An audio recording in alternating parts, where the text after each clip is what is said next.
Hello friends, சின்ன மருமகள் serial இன்னும் வரப்போகிற எபிசோட்ஸ்க்கான ரிவ்யூ தான் பார்க்க போகிறோம். அடுத்தடுத்த சுவாரஸ்யங்களை தெரிஞ்சுக்கிறதுக்கு இந்த வீடியோவை ஸ்கிப் பண்ணாமல் கடைசி வரைக்கும் பாருங்கள்.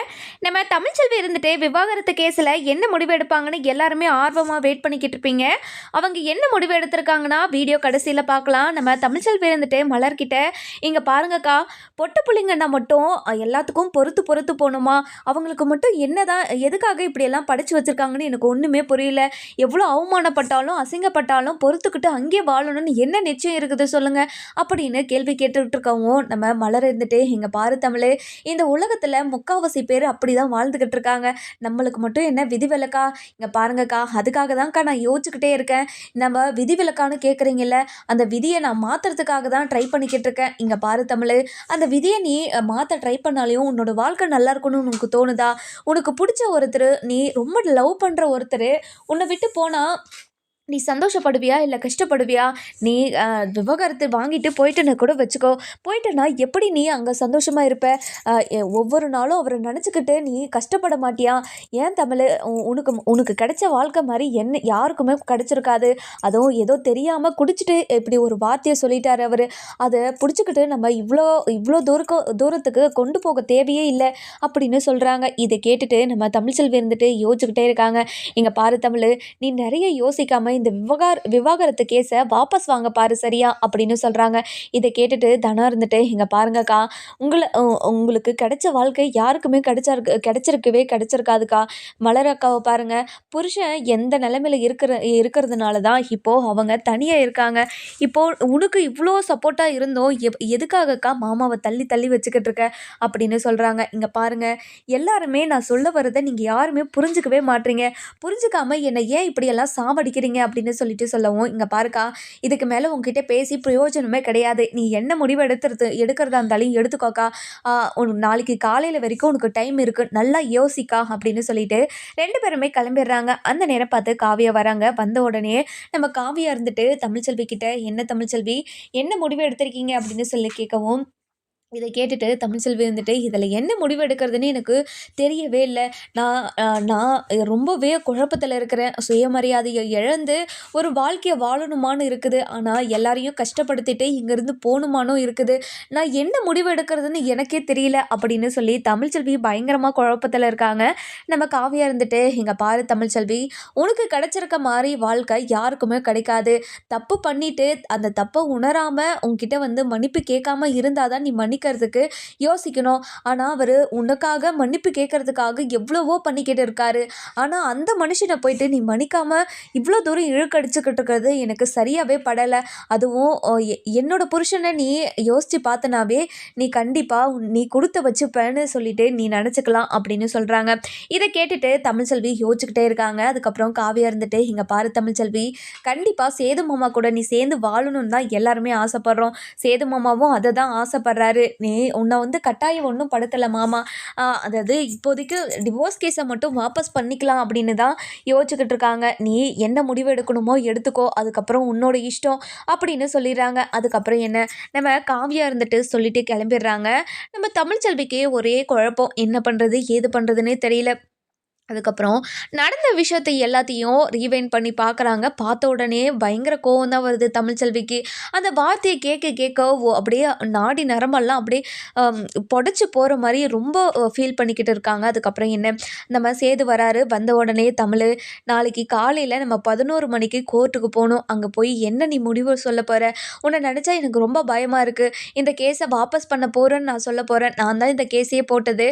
இப்போது நானே இந்த கேஸை வாபஸ் பண்ண போகிறேன்னு சொன்னேன். ஆனால் நீ போன ஹியரிங்கில் நீ என் கூட சேர்ந்து வாழ்கிறேன்னு சொன்னதுனால தான் எனக்கு 6 மாதம் டைமிங் கொடுத்தாங்க.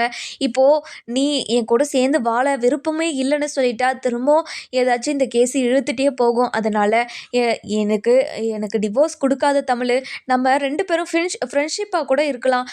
என் கூட சேர்ந்து வாழ சொல்லி உன்னை கம்பல் பண்ணவே மாட்டேன்.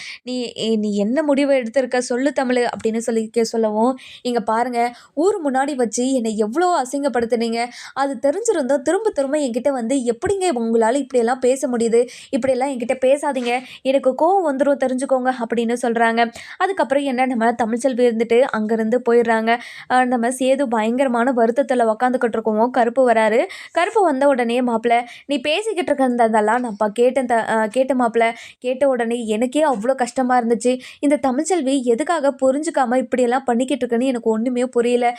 என்னவோ ஏதோ கடவுளுக்கு இருக்கான், கண்டிப்பாக கடவுள் நமக்கு நல்லதே நல்லதே நடப்பான் அப்படின்னு சொல்கிறாங்க. அதுக்கப்புறம் என்ன நம்ம தமிழ்ச்செல்வி இருந்துட்டு ரொம்பவே ஃபீல் பண்ணிக்கிட்டு உக்காந்துக்கிட்டு இருக்காங்க. அதுக்கப்புறம் என்ன நம்ம தமிழ்ச்செல்வி என்ன முடிவெடுக்கிறது அப்படின்னு சொல்லி யோசிச்சுக்கிட்டே இருக்காங்க. நம்ம தமிழ்ச்செல்வி இருந்துட்டு சேது கூட வாழணும்னு நினைக்கிறவங்க இந்த வீடியோவுக்கு ஹார்ட் கமெண்ட் பண்ணுங்கள். அதுக்கப்புறம் என்ன நம்ம சேது இருந்துட்டு தமிழ்ச்செல்வி கிட்டே பேசலாமா வேணாவான்னு யோசிச்சுக்கிட்டே இருக்காரு. இல்லை நம்ம போயிட்டு திரும்ப திரும்ப பேசிக்கிட்டே இருந்தால் கண்டிப்பாக அவன் மனசு ரொம்ப கஷ்டப்படும். அதனால் நம்ம அவ கூட பேசவே தேவையில்ல அப்படின்னு சொல்லிடுறாங்க. இன்னொரு பக்கம் பார்த்தீங்கன்னா நம்ம ராஜாங்க இருந்துட்டு தமிழ்ச்செல்வியும் சேதுன்னு நினச்சி ரொம்பவே வருத்தப்பட்டுக்கிட்டு இருக்காங்க. அந்த நேரம் பார்த்து தமிழ்ச்செல்வி அந்த வழியாக போகிறாங்க. போன உடனே நம்ம ராஜாங்க இருந்துட்டு தமிழ்ச்செல்வியை கூப்பிட்றாங்க.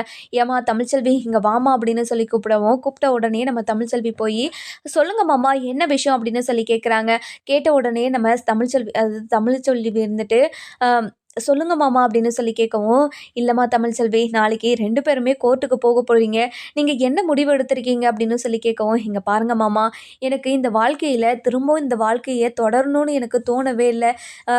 இப்போ வரைக்கும் அவர் கேட்ட ஒவ்வொரு வார்த்தையும் என் காதுக்குள்ளே கேட்டுக்கிட்டே இருக்குது. ஊர் முன்னாடி அசிங்கப்பட்டதும் எனக்கு ஞாபகத்தில் வந்துக்கிட்டே இருக்குது.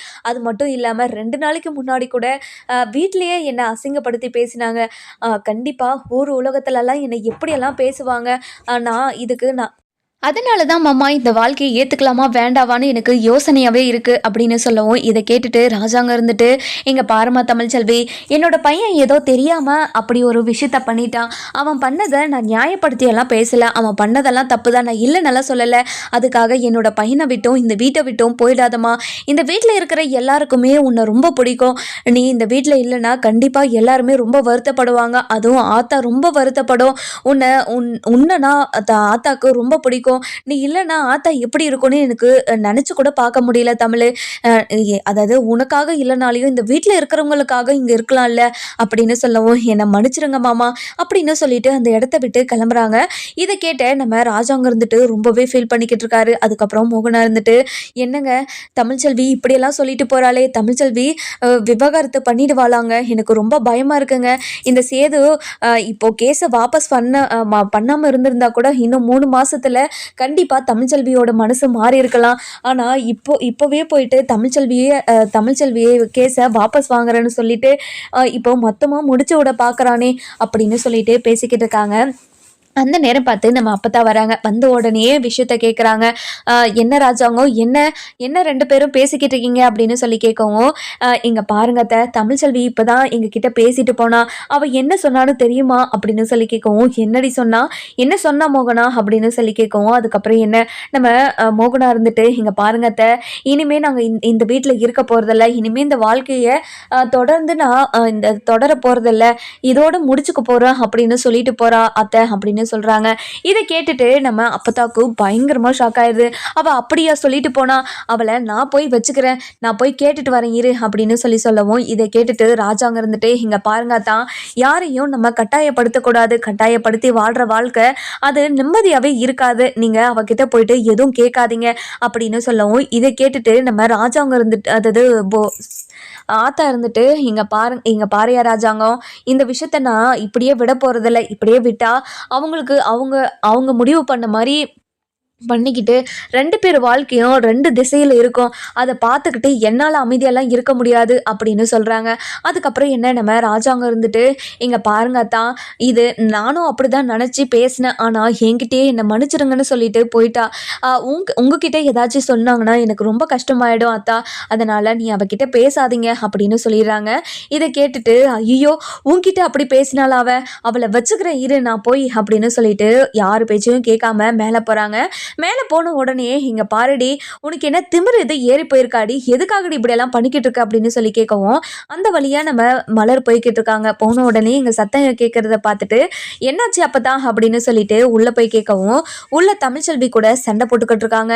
என்னாச்சு அம்மாச்சி, எதுக்காக சண்டை போட்டுக்கிட்டு இருக்கீங்க, தமிழ்ச்செல்வி என்ன பண்ணா அப்படின்னு சொல்லி கேட்கவும், இங்கே பாருடி, ராஜாங்கத்துக்கிட்ட அவள் எப்படியெல்லாம் பேசிட்டு வந்திருக்கான்னு உனக்கு தெரியுமாடி, என்னை மன்னிச்சிருங்க மாமா, இனிமே இந்த வாழ்க்கையை நான் முறிச்சுக்க போகிறேன், நான் கிளம்ப போகிறேன் அப்படின்னலாம் பேசிட்டு வந்திருக்காடி.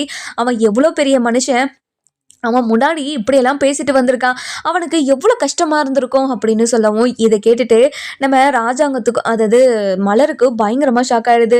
என்ன தமிழ், மாமா கிட்டே இப்படியெல்லாம் பேசினியா, இங்கே பாருங்கக்கா, நான் வேறு எப்படி தான் பேச சொல்கிறீங்க, என்னை யார் மனசையும் கஷ்டப்படுத்தக்கூடாது, என்னை எல்லாரும் புரிஞ்சுப்பாங்கன்னு நினச்சிக்கிட்டு இருந்தா என்னை யாருமே புரிஞ்சுக்கிற மாதிரியெல்லாம் எனக்கு தெரியல, அப்படி இருக்கும்போது நான் என்ன தான் பண்ணுவேன், இங்கே பாருங்க மாமா, என்னை மன்னிச்சிருங்க, எனக்கு இந்த வாழ்க்கையில் தொடர்றதுக்கு விருப்பம் இல்லை, இந்த வாழ்க்கையை நான் முடிச்சுக்கிறேன்னு சொல்லிட்டு தான்க்கா வந்தேன் அப்படின்னு தைரியமாக சொல்லவும், இதை கேட்டுட்டு மலருக்கு அப்படியே பயங்கர ஷாக் ஆகிடுது.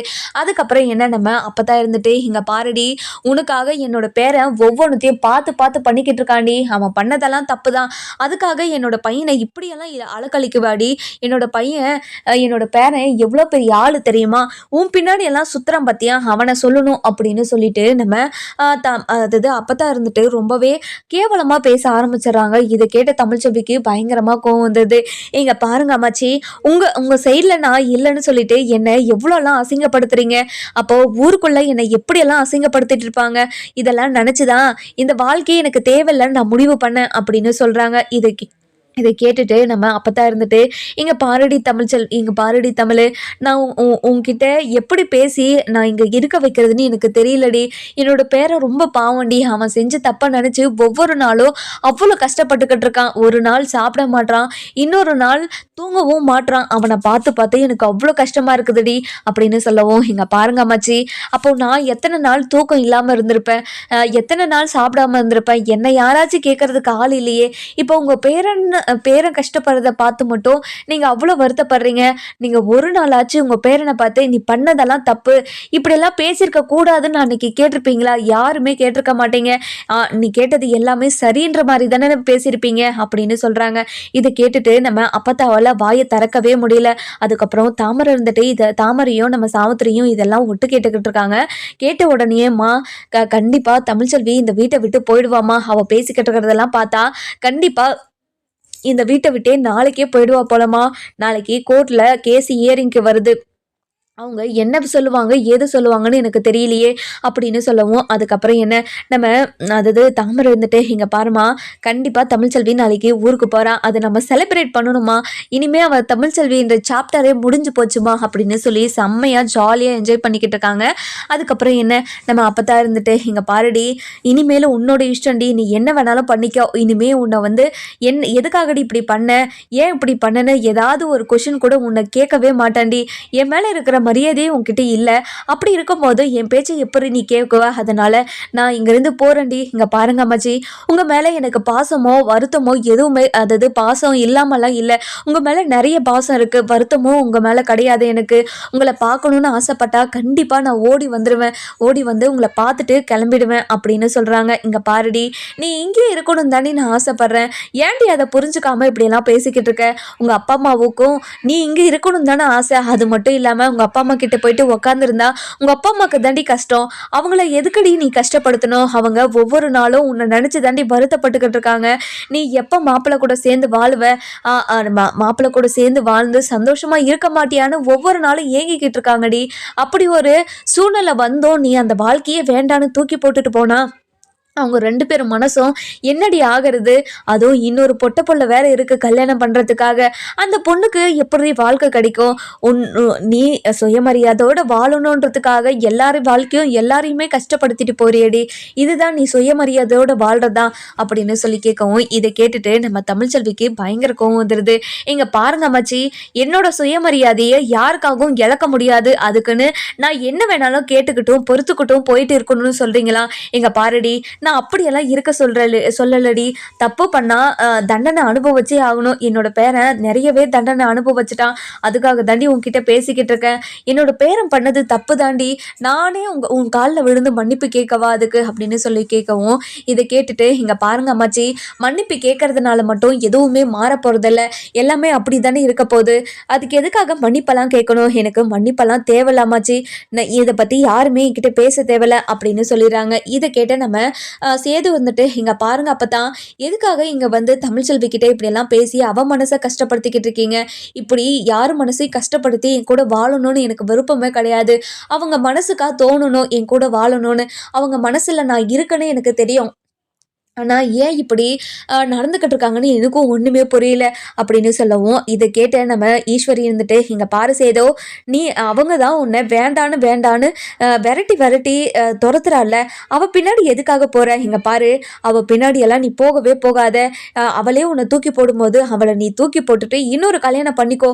எதுக்காக நீ அவள் பின்னாடி அலைஞ்சிக்கிட்டு இருக்க? நீ அவள் பின்னாடி அலைஞ்சிக்கிட்டு இருக்கிறதுனால தான் இப்படியே உன்னை கிள்ளுக்கறியா நினைக்கிறா. நீ அவள் பின்னாடி போகாமல் இரு, கண்டிப்பாக உன்னை அவ தேடி வருவா அப்படின்னு சொல்லவும், இதை கேட்டுட்டு நம்ம அதாவது சேது இருந்துட்டு, இங்க பாருங்க சின்னம்மா, இந்த விஷயத்துல நீங்க தலையிடாதீங்க. நீங்க 2 நாளைக்கு முன்னாடி என்னென்ன பண்ணீங்கன்னு எல்லாமே எனக்கு தெரிஞ்சு தானே இருக்கு. அப்படி இருக்கும்போது நீங்க எனக்கு நல்லது நினைப்பீங்கன்னு நான் நினைக்கவா அப்படின்னு சொல்லி கேட்கவும், என்ன சேதோ, உனக்கு நல்லது நினைக்க போய் தானே நான் இப்படி பேசிக்கிட்டு இருக்கேன். ஏன் நான் உனக்கு நல்லதே நினைக்க மாட்டேனா? ஏன் சேதோ இப்படியெல்லாம் நினைக்கிற? நான் எவ்வளோ கஷ்டப்பட்டு இப்படியெல்லாம் பேசிக்கிட்டு இருக்கேன். ஆனால் நீ எதுக்காக என்னை இப்படி அசிங்கப்படுத்தி பேசுற? இங்க பாருங்க சின்னம்மா, எனக்காக நீங்க ரொம்ப கரிசனப்பட்டதெல்லாம் ரொம்ப சந்தோஷம். இனிமே எனக்காக யாரும் பேச தேவையில்ல. இங்கே பாருங்க அம்மாச்சி, எனக்காக இனிமேல் யாரும் பேசாதீங்க. எனக்காக பேச சொல்லி யாருக்கிட்டேயும் நான் கேட்கல அப்படின்னு சொல்லிட்டு அந்த இடத்த விட்டு போயிடுறாங்க. அதுக்கப்புறம் சித்ரா வந்துட்டு, மா உனக்கு எதுக்குமா இவ்வளோ பெரிய அசிங்கம்? இங்கே பாருடி, ஐஸ்வர்யாவை எப்படியாவது இவனுக்கு கட்டி வச்சிடணும், கட்டி வச்சு இந்த வீட்டவே நம்ம ஆளணும்னு நினச்சிக்கிட்டு இருந்தாண்டி. அதனால தாண்டி அவன்கிட்ட ஏதாச்சும் ஒரு பிட்டை போடலாமான்னு பார்த்தேன். ஆனால் அவன் எதுக்குமே அசர்ற மாதிரி தெரியல. பார்க்கலாம், இன்னும் கொஞ்ச நாள் போட்டோம், அந்த தமிழ்ச்செல்வி அந்த பீடை ஒழிஞ்சு போட்டோண்டி. அப்புறமா நம்ம கொஞ்சம் கொஞ்சமாக அவனை மாற்றிக்கலாம் அப்படின்னு சொல்லி பேசிக்கிட்டு இருக்காங்க. அதுக்கப்புறம் சேது இருந்துட்டு ராஜாங்கத்துக்கிட்ட போயிட்டு, இங்க பாருங்கப்பா, தமிழ்ச்செல்வி இந்த வீட்டுக்குள்ளே இருக்கணும்னு ஒவ்வொருத்தரும் தமிழ்ச்செல்வி கிட்ட போயிட்டு கெஞ்சிக்கிட்டு இருக்கிறதே எனக்கு ரொம்ப ரொம்ப கஷ்டமா இருக்குதுப்பா. நீங்க யாருமே அவகிட்ட போயிட்டு எதுவுமே சொல்லாதீங்க. அவ முடிவு என்னவா இருந்தாலும் நான் ஏத்துக்கிறேன்ப்பா. இனிமே நான் யாருக்கிட்டையும் கெஞ்சிட்டு இருக்கிற மாதிரியெல்லாம் இல்லை. என்னோட சுயமரியாதை இழந்து திரும்ப திரும்ப போய் கெஞ்சிக்கிட்டே இருக்கிறது எனக்கே ஒரு மாதிரியா இருக்கு. எனக்கே ஒரு மாதிரி அசிங்கமா இருக்குதுப்பா. அதனால நீங்க இனிமே யாருக்கிட்டையும் கெஞ்ச தேவையில்லப்பா. எனக்காக நீங்க யாருக்கிட்டையும் பேசவும் தேவையில்ல. என்னோட வாழ்க்கையை நான் பாத்துக்கிறேன். நீங்க யாரும் கவலைப்படாதீங்கப்பா அப்படின்னு சொல்லவும், இங்க பாரியா சேது, நீ ஏதோ கோவத்துல வந்து பேசிக்கிட்டு இருக்க. ஆனா உன்னோட மனசுல இவ்வளவு பெரிய வருத்தம் இருக்கும்னு எனக்கு தெரியும். உன்னை பெத்த எனக்கு தெரியாதா நீ எவ்வளோ கஷ்டப்பட்டுக்கிட்டு இருப்பேன்னு? எங்கள் பாறைய சேதோ, உன்னோட வாழ்க்கையை எப்படியாச்சும் சரி பண்ணுறதானே என்னோட வேலை. உன்னோட வாழ்க்கை இப்படி இருக்கும்போது நான் எப்படியா சந்தோஷமாக இருக்க முடியும்? எப்படி நிம்மதியாக இருக்க முடியும்? எப்படியாச்சும் உன்னோட வாழ்க்கையை சரி பண்ணணும்னு தான் நான் நினைப்பேன் ஒரு அப்பனா அப்படின்னு சொல்லவும், இதை கேட்டுட்டு நம்ம சேதோ இருந்துட்டு, இங்கே பாருங்கப்பா, நீங்கள் சொல்கிறதெல்லாம் உண்மைதான், நான் இல்லை நல்லா சொல்லலை. ஆனால் அவள் அப்படி எல்லாத்துலேயும் பிடிவாதமாக இருக்கும்போது நம்ம என்னப்பா பண்ண முடியும்? எதுவுமே பண்ண முடியாது. அவள் முடிவெடுத்த மாதிரி எடுத்துக்கிட்டோம் விடுங்க அப்படின்னு சொல்லிடுறாங்க. அதுக்கப்புறம் என்ன, நம்ம சேதம் இருந்துட்டு ரொம்பவே ஃபீல் பண்ணிக்கிட்டு படுத்துக்கிட்டு இருக்காரு. அடுத்த நாள் காலையில் நம்ம தமிழ்ச்செல்வி இருந்துட்டு என்ன முடிவு எடுக்கலாம்? இப்போ வரைக்குமே குழம்பி போய் தான் இருக்காங்க.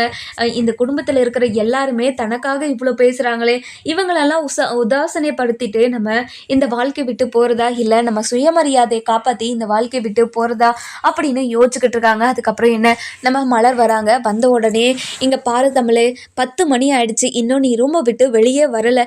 ஏன் தமிழ், 11 மணிக்கெல்லாம் நீ கோர்ட்டில் இருக்கணும்னு சொன்னாங்க. எதுக்காக நீ இப்படியே உக்காந்துக்கிட்டு இருந்தா எப்படி எல்லாமே சரியாயிடுமா? ஏதாச்சும் ஒரு முடிவு எடு தமிழ் அப்படின்னு சொல்லவும், சரிங்கக்கா நான் ரெடி ஆகிட்டு வந்துடுறேன் அப்படின்னு சொல்லிட்டு ரெடி ஆகிட்டு எல்லாருமே கோர்ட்டுக்கு போயிடுறாங்க.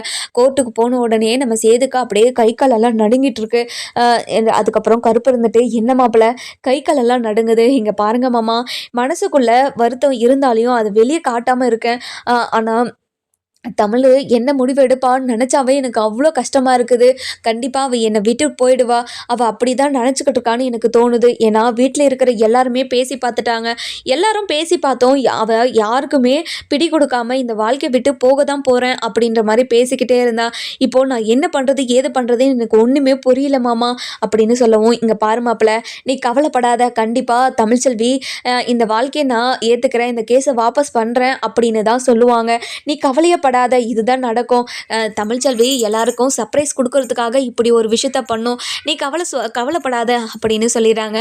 அதுக்கப்புறம் நம்ம தமிழ்ச்செல்வியோட வக்கீல் வராங்க. வந்த உடனே இங்கே பாருங்க தமிழ்ச்செல்வி, நீங்கள் என்ன முடிவு எடுத்திருக்கீங்க அப்படின்னு சொல்லவும் கேட்கவும், இதை கேட்டுட்டு, இங்கே பாருங்க மேடம், எனக்கு என்ன முடிவு எடுக்கிறதுனே எனக்கு ஒன்றும் புரிய மாட்டேங்குது. எப்படி இந்த வாழ்க்கையை ஏற்றுக்கிட்டு சந்தோஷமாக வாழ முடியுமா அப்படின்னும் எனக்கு சந்தேகமாக இருக்குது. இந்த இந்த இந்த விஷயத்தில் என்னால் முடிவு எடுக்கவே முடியல அப்படின்னு சொல்லவும், இங்கே பாருங்க மேடம், உங்கள் ஹஸ்பண்டுக்கே உங்கள் கூட சேர்ந்து வாழணுன்ற எண்ணம் வந்துருச்சு. உங்களுக்கும் கூடிய சீக்கிரம் வராமையாக போயிடும். நீங்கள் டிவோர்ஸ் பண்ணிவிட்டு கொஞ்ச நாள் கழித்து நீங்கள் வருத்தப்பட்டு எந்த பிரயோஜனமே இல்லை. அதுக்கப்புறம் நீங்கள் வாழணும்னு ஆசைப்பட்டாலையும் அவங்க கிட்ட போயிட்டு நீங்கள் கேட்க முடியாது. உங்கள் கூட சேர்ந்து வாழணும்னு ஆசைப்பட்றேன் அப்படின்னு உங்களால் கேட்க முடியுமா? கண்டிப்பாக கேட்கவே முடியாது. இப்படி ஒரு வாழ்க்கையை நம்ம இழந்துட்டோமே நினச்சி நீங்கள் ஃபீல் பண்ணிக்கிட்டு தான் உட்காரணும். அதனால் நீங்கள் ஃபீல் பண்ணக்கூடாதுன்றதுக்காக தான் நான் சொல்கிறேன். நீங்கள் இந்த வாழ்க்கையை ஏற்றுக்கிட்டு வாழணும்னு நான் ஆசைப்பட்றேன். உங்களோட முடிவு என்னவா இருந்தாலையும் நீங்கள் கோர்ட்டில் சொல்லுங்கள். கோர்ட்டில் சொன்ன உடனே அதுக்கேற்ற மாதிரி நான் பேசிக்கிறேன் அப்படின்னு சொல்கிறாங்க. இங்கே பாருங்கள் மேடம், இங்கே பாருங்கள் தமிழ்ச்செல்வி, நீங்கள் ரொம்ப குழப்பத்தில் இருக்கீங்கன்னு எனக்கு தோணுது. அதனால் நீங்கள் கோர்ட்டில் என்ன தோணுதோ அதையே சொல்லுங்கள். இப்போதைக்கு உங்களால் எந்த ஒரு முடிவும் எடுக்க முடியல. கோர்ட்டுக்கு உள்ளே போகிற வரைக்கும் நீங்கள் யோசித்து ஒரு முடிவை எடுங்க. கண்டிப்பாக உங்களுக்கு ஒரு தெளிவான ஒரு முடிவு வரும். அப்போ நீங்கள் கோர்ட்டில் அந்த ஜட்ஜி முன்னாடி சொன்னால் போதும் அப்படின்னு சொல்லிடுறாங்க. அதுக்கப்புறம் என்ன, தமிழ்ச்செல்வி பயங்கரமாக யோசிச்சுக்கிட்டே இருக்காங்க. நம்ம வசந்தி அப்போ தான் வராங்க. வந்த உடனே நம்ம வசந்தி இருந்துட்டு தமிழ்கிட்ட, இங்கே பாருடி தமிழ்ச்செல்வி, நான் உன்னோட வாழ்க்கைக்காக தாண்டி சொல்கிறேன். உன்னோட வாழ்க்கையை நீயே கெடுத்துக்காதடி. உனக்கு கிடைச்சிருக்க வாழ்க்கை மாதிரி யாருக்குமே கிடைக்காதடி. ஏன்டி இப்படியெல்லாம் பண்ணிக்கிட்டு இருக்க? ஏன்டி எங்கள் பேச்செல்லாம் கேட்காம இப்படி எங்களை எல்லாரையும் கஷ்டப்படுத்திக்கிட்டு இருக்க? இப்படியெல்லாம் கஷ்டப்படுத்தாதடி அப்படின்னு சொல்கிறாங்க. அதுக்கப்புறம் என்ன, நம்ம தமிழ்ச்செல்வி இருந்துட்டு, இங்கே பாருமா, நான் ஏற்கனவே ரொம்ப டென்ஷனில் இருக்கேன். திரும்ப திரும்ப என்கிட்ட பேசி என்னை டென்ஷன் படுத்தாதம்மா. இன்னும் கொஞ்ச நேரத்தில் நான் உன் கூடவே வந்துட போகிறேன். அப்படி இருக்கும்போது ஏமா இப்படியெல்லாம் பேசிக்கிட்டு இருக்க? என்னடி சொல்கிற? கூறுகட்ட வேலை, உன்னோட வாழ்க்கையை நீயே குழு தோண்டி புதைச்சிக்கலான்னு இருக்கியா? இங்கே பாரு, நீ மாப்பிள்ளை கூட சேர்ந்து வாழ்ந்து தான் ஆகணும். நீ கேஸை வாபஸ் பண்ணுறேன்னு சொல்லி தாண்டி ஆகணும். இல்லைனா உன்னோட அப்பனும் நானும் அப்படியே தூக்கு மாட்டிட்டு செத்துருங்கம்மா. என்னோட வாழ்க்கையை சுயமரியாதை வாழ்றதை விட நான் நாண்டுக்கிட்டு நானே செத்துறேன். நீங்க எதுக்காக சாகுறீங்க? நான் போயிட்டு நானே எங்கேயாவது கண்காணாத இடத்துக்கு போயிட்டு யாருக்குமே கிடைக்காத மாதிரி செத்துடுறேம்மா. அப்பதானே உங்களுக்கு எல்லாருக்கும் நிம்மதியா இருக்கும் அப்படின்னு சொல்லவும், இங்க பாருடி, உன்னோட வாழ்க்கையை நல்லா இருக்கிறதுக்காக தாண்டி இப்படியெல்லாம் பேசிக்கிட்டு இருக்கேன். ஆனா நீ அது எதுவுமே புரிஞ்சுக்காம இப்படியெல்லாம் பேசிக்கிட்டு இருக்கேடி. ஏன்டி இப்படியெல்லாம் நடந்துகிட்டு இருக்க அப்படின்னு சொல்லி கேட்கவும், இங்க பாருங்கம்மா, நானே நடந்த விஷயத்தெல்லாம் நினைச்சு ரொம்ப வருத்தப்பட்டுக்கிட்டு இருக்கேன். ஆனா எனக்கு நீ ஆறுதல் சொல்லாம இப்படி ஒரு விஷயத்த பேசிக்கிட்டு இருக்கே, எதுக்காக இப்படியெல்லாம் பேசிக்கிட்டு இருக்க அப்படின்னு சொல்லவும், இதை கேட்டுட்டு நம்ம தமிழ்ச்செல்வி இருந்துட்டு, மா கொஞ்ச நேரம் அமைதியே இருமா அப்படின்னு சொல்லிடுறாங்க. அதுக்கப்புறம் என்ன, கோர்ட்ல கேஸ் ஹியரிங்க்கு வந்துடுது. வந்த உடனே நம்ம தமிழ்ச்செல்வி கேஸை தான் கூப்பிடுறாங்க. அதுக்கப்புறம் வக்கீல் இருந்துட்டு 2 பேருமே கூட்டிட்டு உள்ளே போயிட்டு கூண்டில் நிற்க வைக்கிறாங்க. நின்ற உடனே ஜட்ஜு வந்துட்டு, இங்கே பாருங்கள், நீங்கள் இந்த கேஸை வாபஸ் பண்ணுறேன்னு சொல்லிட்டு உங்கள் ஹஸ்பண்ட் சொல்லியிருக்காரு. எதுக்காக இந்த கேஸை நீங்கள் வாபஸ் பண்ணுறேன்னு சொல்லியிருக்கீங்க? உங்களை ஏதாச்சும் மிரட்டினாங்களா அப்படின்னு சொல்லி கேட்கவும், இதை கேட்டுட்டு நம்ம சேது இருந்துட்டு, இங்கே பாருங்கள் மேடம், என் சைடில் தான் தப்பு இருக்குது. நான் தான் தப்பாக புரிஞ்சுக்கிட்டு தமிழ்ச்செல்வியை ரொம்ப ரொம்ப காயப்படுத்திட்டேன் மேடம். அதனால தான் தமிழ்ச்செல்வி கூட நான் சேர்ந்து வாழணும், அவ கூட மன்னிப்பு கேட்கணும் அப்படின்னு நினச்சிக்கிட்டு இருக்கேன் மேடம் அப்படின்னு சொல்கிறாங்க. இங்கே பாருங்கம்மா, உங்க ஹஸ்பண்ட் உங்க கூட சேர்ந்து வாழணும்னு ஆசைப்படுறாங்க. நீங்க என்னம்மா முடிவு எடுத்திருக்கீங்க அப்படின்னு தமிழ்ச்செல்வியை பார்த்து கேட்கவும், தமிழ்ச்செல்வி சைலண்டாவே நின்றுட்டு இருக்காங்க. இங்க பாருங்கம்மா, கோர்ட்டோட டைமை நீங்க வேஸ்ட் பண்றீங்க. அதனால சீக்கிரமா நீங்க பதில சொல்லுங்கம்மா அப்படின்னு சொல்லி கேட்குறாங்க. இதை கேட்டுட்டு நம்ம தமிழ்ச்செல்வி என்ன முடிவு பண்றதுனே தெரியல. இங்க பாருங்க மேடம், நான் இந்த வாழ்க்கையை ஏத்துக்கிறேன் மேடம், நானும் கேஸை வாபஸ் பண்றேன் மேடம் அப்படின்னு சொல்லிடுறாங்க. இதை கேட்டுட்டு நம்ம ஈஸ்வரி, தாமரை, அப்புறம் இவங்க எல்லாருமே பயங்கர ஷாக்கு. இவ என்ன வீட்டில் இருக்கும் போதெல்லாம் எல்லாம் இந்த கேஸை வாபஸ் வாங்க முடியாது அப்படி இப்படின்னு நியாயஸ்த மாதிரி பேசிக்கிட்டு இருந்தா. ஆனா இப்போ இந்த கேஸை வாபஸ் பண்றேன்னு சொல்லிட்டாலே இப்போ நம்ம என்ன பண்றது ஏது பண்றதுன்னு தெரியலையே அப்படின்னு ஒரு பக்கம் ஈஸ்வரி, சித்ரா, தாமரை, சாவுத்திரின்னு சொல்லிட்டு எல்லாருமே பீதியில் இருக்காங்க. அதுக்கப்புறம் சேதுக்கு பயங்கர ஷாக்கு. தமிழ்ச்செல்வி இப்படி ஒரு முடிவை கோர்ட்ல சொல்லுவான்னு நினைச்சு கூட பார்க்கல. அதுக்கப்புறம் ஜட்ஜ் இருந்துட்டு, சரிங்கம்மா, நீங்க 2 பேரும் சேர்ந்து ஒத்துமையா சந்தோஷமா வாழ்ந்தா எங்களுக்கும் சந்தோஷம்தான். நீங்க 2 பேருமே ஒத்துமையா சேர்ந்து வாழ்றதுக்கு என்னோட வாழ்த்துக்கள். இந்த கேஸை நான் ரத்து பண்றேன் அப்படின்னு சொல்லிடுறாங்க தீர்ப்பா. இதை கேட்டுட்டு நம்ம சேதுக்கும் பயங்கர சந்தோஷம். அதுக்கப்புறம் என்ன, கோர்ட்டை விட்டு வெளியே வந்துடுறாங்க. வெளியே வந்த உடனே நம்ம தமிழ்ச்செல்வி கிட்ட சேது இருந்துட்டு அந்த கோர்ட்டு வாசல்லே காலில் விழுந்து மன்னிப்பு கேட்குறாரு. இங்க பாரு தமிழ், நான் உன்னை தப்பான வார்த்தை சொல்லி ஊர் முன்னாடி உன்னை பேசினது தப்பு தான், என்னை மன்னிச்சிரு தமிழ் அப்படின்னு சொல்லிட்டு காலில் விழுந்துடுறாரு. இதை பார்த்து நம்ம தமிழ்ச்செல்வி இருந்துட்டு, ஏங்க என்னங்க பண்றீங்க நீங்க, நான் பண்ணதெல்லாம் ரொம்ப பெரிய தப்பு தான், என்னை மன்னிச்சிரு தமிழ், நீ என்னை மன்னிக்கணும் தமிழ் அப்படின்னு சொல்லிட்டு காலில் விழுந்துக்கிட்டே இருக்காங்க. இங்க பாருங்க, இழந்துறீங்க, எல்லாரும் பார்த்துக்கிட்டு இருக்காங்க, எல்லாரும் முன்னாடி தானே உன்னை அசிங்கப்படுத்தின, இப்போ எல்லாரும் முன்னாடி உன்னை மன்னிப்பு கேட்குறேன் தமிழ், என்னை மன்னிச்சிரு தமிழ், உன்னோட வாயில இருந்து என்னை மன்னிச்சிட்டேன்னு ஒரு வார்த்தை வரணும் தமிழ் அப்படின்னு சொல்றாங்க. இதை கேட்டுட்டு நம்ம அதாவது யாரு நம்ம தமிழ்ச்செல்வி இருந்துட்டு என்ன முடிவு எடுப்பாங்க அப்படின்னு நம்ம வர எபிசோட்ல பார்க்கலாம். இந்த வீடியோ உங்களுக்கு பிடிச்சிருந்தா லைக் பண்ணுங்க, சப்ஸ்கிரைப் பண்ணுங்க, மறக்காம பெல் ஐகானையும் கிளிக் பண்ணிக்கோங்க.